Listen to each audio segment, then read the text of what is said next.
Hello and welcome to another episode of The Disruptive Author. We are in a brand new year and we have a brand new participant, I want to say, a guinea pig for our new layout for The Disruptive Author. So what we're going to be doing today is talking to Dennis Hall, and we're going to be talking about small business and what all those sorts of things that small business people need to know about, love to know about, hate to know about, all of the above. So welcome, Dennis. Thanks, Deborah. Good to be on this new format. How exciting for the new year. Totally. So this is fun. I love podcasts, and of course this will be a video as well. So good thing that you came to here. You weren't supposed to say that. No, I know. I had to weave that in there somewhere. So let's start by, how about you tell us, what do you do, Dennis? What do you do? What do I do? Well, look, I guess to summarize, I'd like to classify myself as a local business and micro business champion. Yes, I'm an author and I'm a conference presenter and a business coach, but I really want to start to be more relevant, I guess, for local businesses, because it just strikes me, and I'm sure you strike the same thing, Deborah, that far too many local businesses are struggling, and they're struggling because they just can't get the support they need, and they go to one source and they get one bit of advice, they go to another source and they get conflicting advice, and it just further adds to their dilemma of what do I do? And from a government perspective, big E for effort on government side, but the reality is they don't understand small business, they always seem to be behind. Like small businesses crying out for support, and 2 years later government says we've listened to you and now we're going to support you, but by then 60% of them have shut down. My focus for 2023 and beyond is really to accelerate and magnify the support I'm able to give to local and micro businesses. Fantastic. So for those listeners who don't know what that means, what's a micro business? Look, a micro business is basically a husband and wife team, no staff to speak of. Maybe a couple of casuals here and there, operating within either a well-defined geographic area, so a specific suburb as an example, or operating in a really targeted niche online. That's a micro business. So it's I guess a subset of the SME, small to medium enterprise. But these days there is so much diversity out there in business, that SME really doesn't categorize the micro business well. So I think it is a term that's going to become better known. But it's certainly an area that I want to devote more resource to, because this is the area where, let's face it, if there's just two of you in the business and all hell's breaking loose, you need support. But where do you get it from? Can you get it, in a timely manner? These are some of the elements that I want to be able to address through a number of avenues during the next couple of years. Look, I've never heard that much detail around the description of a micro business. The only thing I've ever heard in the past was pretty much turnover less than 500,000. Right. So that incorporates a hell of a lot of the people that I know. Yep. And as you say, that's what they look like. It's the husband and wife team. It's the, just the small person operating the shop, the corner shop type thing that's providing a sort of obviously a wanted service, but there's no need for massive amounts of staff. And So yes, those people that maybe they don't have the support systems in place, they're doing it on their own. Maybe they don't have the turnover to get the support systems in place in the first place. Yeah. So hearing you describe it like that's actually great, because there's a lot more to it than just the turnover. Yes, What without that a doubt. means. And there's Without also a massive difference. So you talk about SMEs. I think when you talk about that, you're talking about, so a small business is described as someone earning 20 million or less. Is that correct? Correct. Under 20 mil. Yeah. There's a big difference between under 500,000 and 20 million. Yeah. You know, Without a doubt. the gap there is, they're two different languages, two different worlds. Yeah. Massive. So even if they started, you know, in that place with, you know, the mum and dad or husband and wife team, there's a big gap. Yep. So, all right. So that's where your focus wants to be. What do you want to do for them? How do you want to help them? I want to help them by realigning them so that they actually achieve the goals that they established when they first set up the business. I mean, people don't go into business to be overworked, underpaid, and stressed out, right? Yep. They go into business because they have a vision, they can see an opportunity, and they want some freedom, some flexibility, and a lifestyle.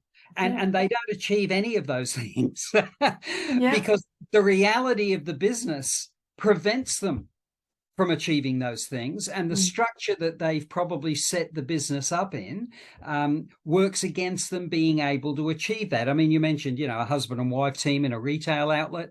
I mean, wow, that's hard yakka. And it's hard yakka because the big boys are making sure that they're trading 24/7 and forcing everybody else to do the same. And in a micro retail business, you can't do that. Because one, you don't have the margins there to employ the staff without putting yourself in a position where you start working for your staff because you're paying them more than you're paying yourself. And you're staying afloat so you can keep paying them because you feel this level of responsibility to them. That's just a whole different level of stress again, isn't it? Look, exactly. So it is about having a conversation with them, and look, the conversations are tough conversations because there is a bit of a reality check in, well, okay, here's where we are now, as opposed to here's where we want to be. How do we bridge that gap? And that's where the tough part of the conversation comes in, because it's not all wine and roses. I think there are some great advantages in operating your own business, but there are some disadvantages, and people need to be aware of those and how to manage them, more importantly, so that you can still work in the business that you've chosen, the industry that you've chosen, for hopefully for all the right reasons, and actually achieve that lifestyle. I mean, I've just, you know, for this year, I re-examined my LinkedIn profile. And for those that may not be aware, LinkedIn is the biggest business to business network out there.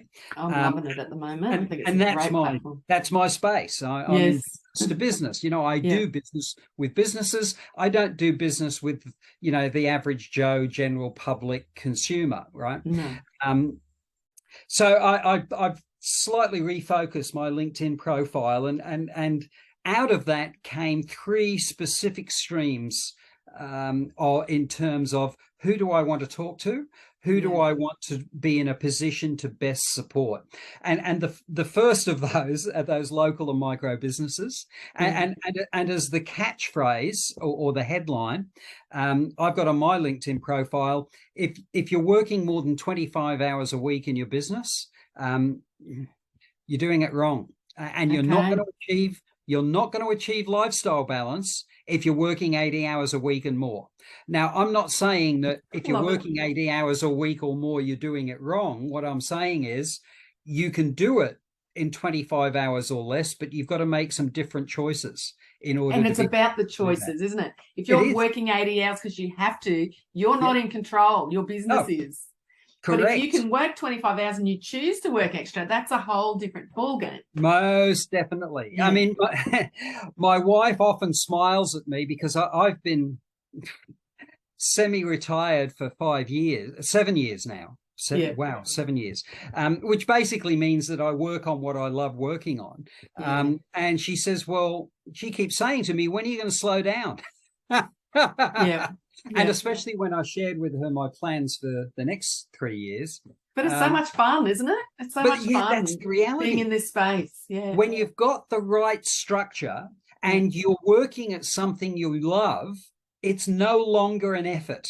Yeah. As a matter of fact, the effort comes into putting a brake on that separation between your professional environment and your personal environment, because the work-life balance, your work becomes your life becomes your work. So it is about separating that professional and personal to the extent where your family isn't going to lose sight of you, because that's another thing. I mean, you Yeah. can love what you do and be doing it for 100 hours a week and think nothing of it because you love it, right? Yeah. But your family's going to have something to say about that. So, Yeah. It's a bit of a worry with they have to join the business just to get some attention from you. it Yeah. can be. It Yeah. can be.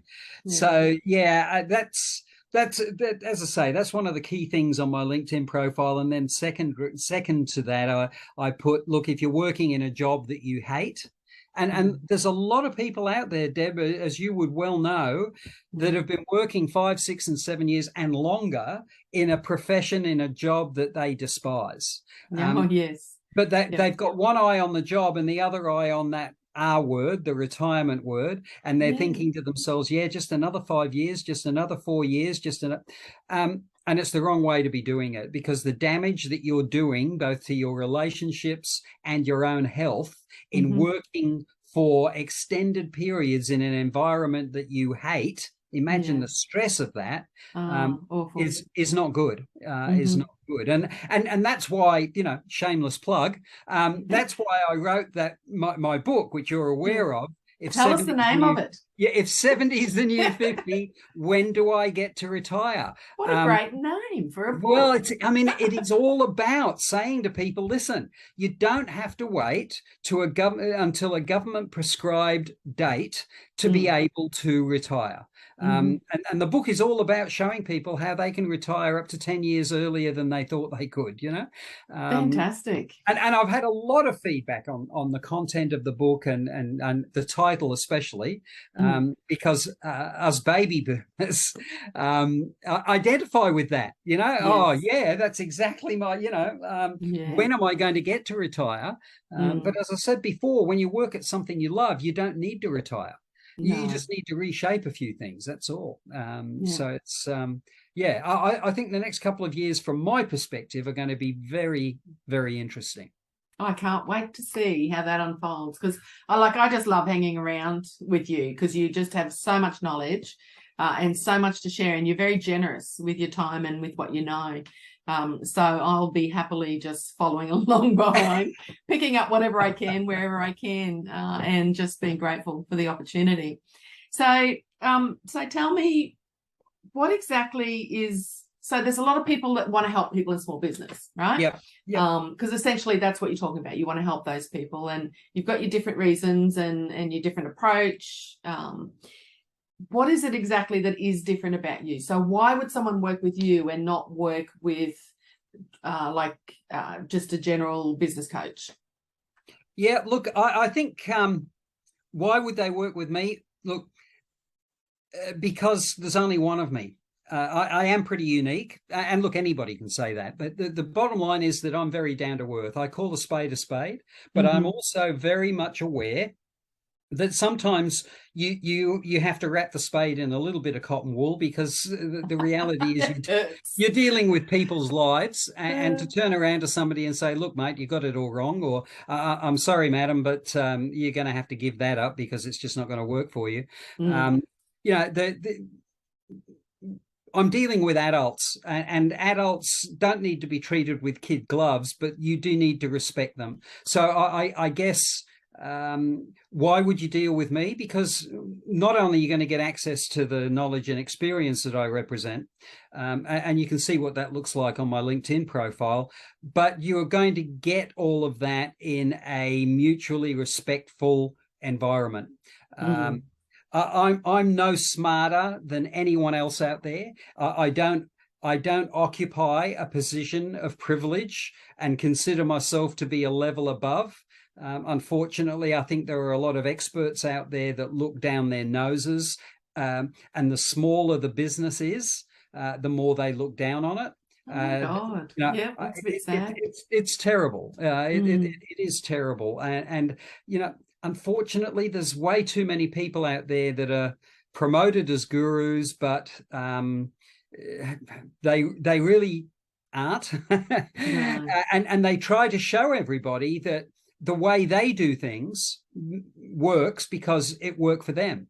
And that's a difference in my approach. I'm well aware that just because something worked for me doesn't mean it's going to work for somebody else, because their circumstances, their personality, the whole box and dice is very, very different.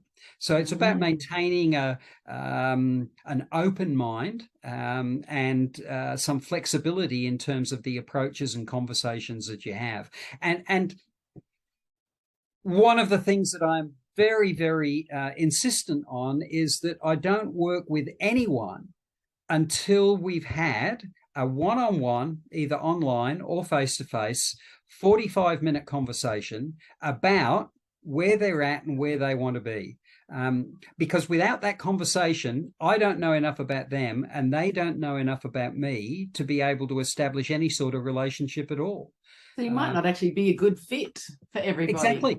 And if I'm not a good fit for somebody, I'll tell them that. But if I tell them that, I'll also recommend them to somebody that I think could be a good fit for them. So and that you've they certainly don't got think the contacts at the end of to that do conversation, they don't think, oh, now what do I do?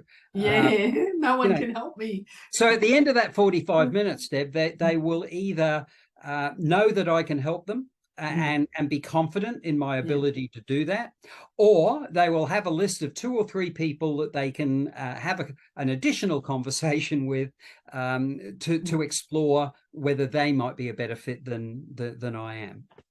I feel like you're more of but this is just my experience of you, you're more like a business counselor than a business coach. Yeah. Does that make sense? It does. Because of all those things you're talking about the mutual respect, about just uncovering with people, well, where are you at and where do you want to be? And instead of just coming in from, well, first of all, you need to do this, then you need to do that, then you should be doing this. Do you know that? You're not coming from that space. You're very much coming from well, I have a counselling background, so I just watch your approach, and that's what you are. You're more of a business counsellor. Yeah. So that can be your little USP. Yeah, that's a pretty good way to describe me. Actually, I'm going to borrow that permanently. You may. Because a lot of people, when I tell them what I do, they say, "Oh, yeah, so you're a business coach." Well, no, that's not the space that I inhabit.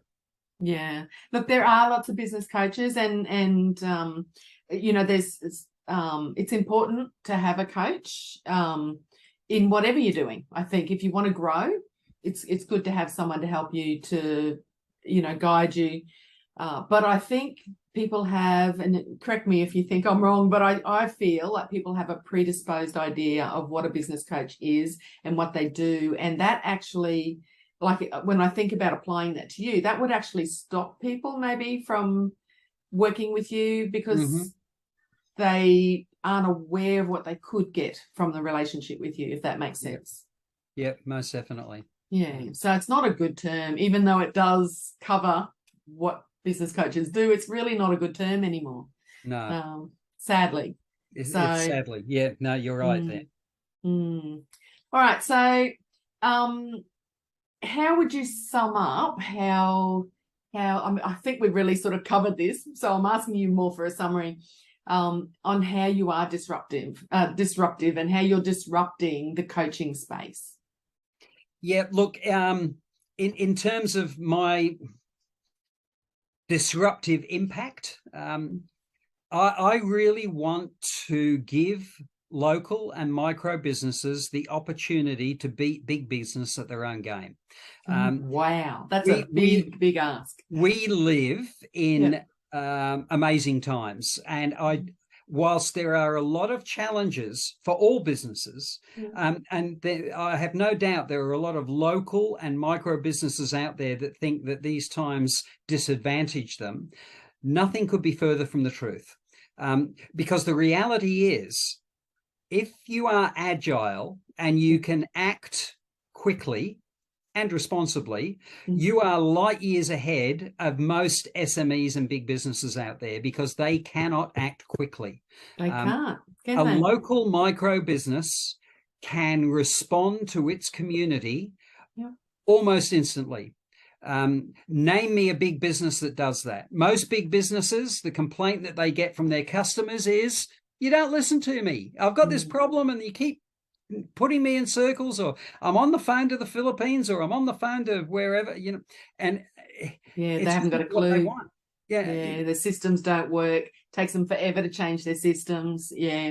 Correct. So I really think that the 21st century is an absolutely golden opportunity time for local and micro businesses, because of that. Because of that agility, the ability to respond to their market quickly. But of course, you've got to be in a position to listen to your market. And if you're doing that 80 to 100 hours a week just to keep your head above water, you're not listening to anybody. You're too tired. You're in survival mode. Yes.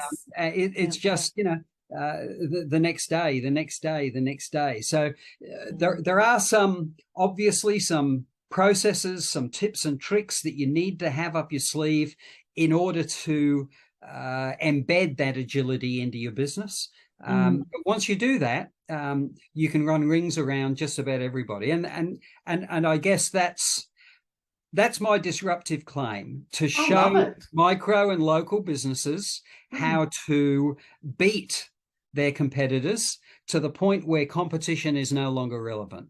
That's fantastic. I love it. And it's something I'd never really thought of before. So, and I've been around for a little while and I've never heard someone talk about small business from that perspective and their ability to be able to jump and change, and that being an advantage to them against their competition. That is actually that's very disruptive to me in a really positive way. So I'm loving it. Very cool. So, just looking at sort of wrapping things up, what if you 30 seconds what would be the number one piece of advice that you would give to those micro businesses that would help them shift something, fix something, just change something for themselves for the better right now? Look, I'm going to start this off with a phrase, and the phrase is, know you're 20. Okay. 20% of what a business does gives them 80% of their result. Okay. The Pareto principle. It's the Pareto principle, but it's not about sales. Okay. It's about everything to do with the business. If you're working on the 20% of the things that give you 80% of the result, you'll have a successful business. The problem with local and micro businesses is that they all get trapped into working on the 80% of things that give them 20% of their result. Yeah. So that's the one thing. Okay. Focus on the 20, not on the 80. All right. So that's your 30 seconds. I want to know, how do you find your 20? By having a conversation around, what do you do on a daily basis and what does it lead to? Okay. And that would come back to knowing your numbers? To an extent. Okay. Knowing numbers, understanding the processes that you've got, and understanding the gaps in that. Because right now, there are probably things that the business is doing that should have a process attached, but doesn't. Okay. So... it's about having some structure, definitely, before you can know what your 20 is. And maybe your 20 is having, focusing on getting your structures Yep. your processes. So, Yep. Very interesting. All right. Well, I am going to wrap this up there. Is there something that you would like to share? So do you have a website? We've mentioned your book. What was the name of it again? If 70's the new 50, when do I get to retire? What a great name for a book. So if anybody wants to access that book, just go to the website whencaniretire.com.au and they can access the book from there. But if they want to have a chat to me in relation to, well, okay, how can you help me in my business? Just go to directdialogue.com.au Awesome. and that will run through the whole thing for them.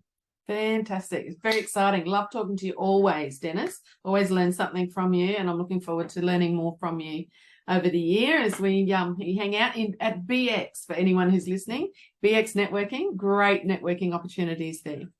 All right. Thanks for listening. Thanks for joining us, Dennis. And that's it for another episode of The Disruptive Author. Bye for now.